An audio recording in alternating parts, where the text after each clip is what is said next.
मेरे जीवन की सत्य घटना है। तब मैं मात्र 5 साल का बालक था। मेरे पिताजी का देहांत हो गया। हमारे लिए यह बहुत दुखद घटना थी, परंतु भगवान अनाथ के नाथ हैं, ऐसा मेरा पक्का विश्वास था। मेरे चाचा हमसे 2-3 पीढ़ी दूर के थे। वहाँ एक संस्कृत पाठशाला थी। उसमें श्री शास्त्री जी पढ़ाते थे। उन्होंने मुझे पढ़ने के लिए प्रेरित किया। मेरी पढ़ने में रुचि थी और बुद्धि भी तेज थी, अतः मैं अच्छे से पढ़ने लगा। बाबा जी को लगा अगर यह पढ़ने लगा तो मेरे पास नहीं रहेगा, अतः उन्होंने कहा पढ़ाई ना करो, परंतु मैंने कह दिया कि मैं अवश्य पढ़ूंगा। ये सुनकर मेरे बाबा बौखला गए, क्योंकि मैं अनाथ था, अतः उन्होंने मुझसे इस प्रकार आज्ञा उल्लंघन की आशा नहीं की थी। बाबा जी ने चाचा को बुलवाया और कहा, लड़का घर में नहीं घुसेगा। ये सुनकर मेरे चाचा ने कहा, आज के बाद घर नहीं आना, रेल के नीचे कटकर मर जाना। इधर बाबा जी ने पाठशाला से निकलवा दिया।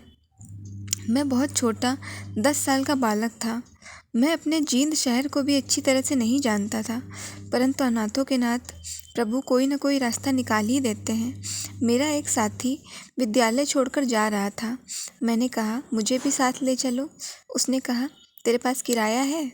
मैंने पिंडारा में से पिंडदान कराकर कुछ पैसे इकट्ठे किए थे। उस समय 25 पैसे, 50 पैसे, ज़्यादा से ज़्यादा 1 रुपया मिलता था। इस प्रकार कर्मकांड करके 13 रुपये मैंने गुरु जी के पास जमा कर रखे थे। हम दोनों भिवानी ब्रह्मचर्य आश्रम में पढ़ने लगे। 3 रुपये उस समय किराया लग गया। 5 रुपये प्रवेश शुल्क दे दिया। मात्र 5 रुपये बच गए। वहाँ सिस्टम बना रखा था, जो छात्र मृतक की 13वीं में जाएगा वही सामान्य भोजन करने भी जाएगा। मुझसे आचार्य जी ने पूछा, तू जाएगा? मैंने मना कर दिया, क्योंकि 13वीं में महिलाएं रोती हैं और मुझसे उनका रोना बर्दाश्त नहीं होता था। मुझे बाबा जी ने जब घर से निकाला तो जो कपड़े मैंने पहने हुए थे वही पहनकर निकला। मेरे पास उन कपड़ों के अलावा उस समय एक कुर्ता, एक पैजामा और 2 चादरें थी। एक मैं बिछा लेता और एक रात को ओढ़ लेता। वहाँ पर थाली भी छात्र अपनी ही रखते थे। मेरे पास एक भी थाली नहीं थी। वहाँ पर 12 बजे भोजन देते थे और नाश्ते में कुछ भी नहीं देते थे। मैं जब और छात्र खा लेते तब उनसे थाली मांगकर खाना खा लेता था। होली का पर्व आया। होली से एक दिन पहले एक निमंत्रण आया तो सब छात्र इनकार कर गए। होली में हुड़दंग होता है, पर मुझे पता नहीं था, क्योंकि गांव में भाभी ही होली खेलती हैं, यहाँ पर मेरा कौन है। ऐसे सोचकर मुझसे पूछा गया तो मैंने हाँ कर दी। एक लड़की बुलाने आई, मैं चला गया। प्रभु मेरा इंतज़ाम कराना चाह रहे थे। उनके यहाँ पता नहीं था कि उन्होंने पूरा बिस्तर, थाली, गिलास, धोती, कुर्ता, पजामा, कुर्ते का कपड़ा, यहाँ तक कि साबुनदानी, साबुन, ब्रश, कंघा सब कुछ दिया। 11 रुपये उस वक्त बहुत बड़ी रकम थी। मेरे लिए तो बहुत बड़ी बात कर दी प्रभु ने, बहुत बड़ा साधन कर दिया। जब मैं ब्रह्मचर्य आश्रम में आया तो सब छात्र इकट्ठा हो गए। कहने लगे, तुम भाग्यशाली हो, आज तक यहाँ इतना किसी को नहीं मिला। मेरा तो वहाँ पर कोई नहीं था, मात्र प्रभु ही थे, संसार में कोई नहीं था, अतः ये सब प्रभु ने कर दिया।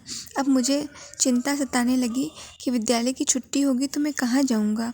घर पर तो चाचा ने मना कर दिया है आने के लिए। हम पढ़ रहे थे, साथ में पिंडारा के सहपाठी भी पढ़ रहे थे। एक फटी हुई चिट्ठी आई। ये देखकर सभी हंसने लगे। उन्होंने समझा बाबा जी गुजर गए, क्योंकि उनके द्वारा किया गया अन्याय वे देखते थे। कक्षा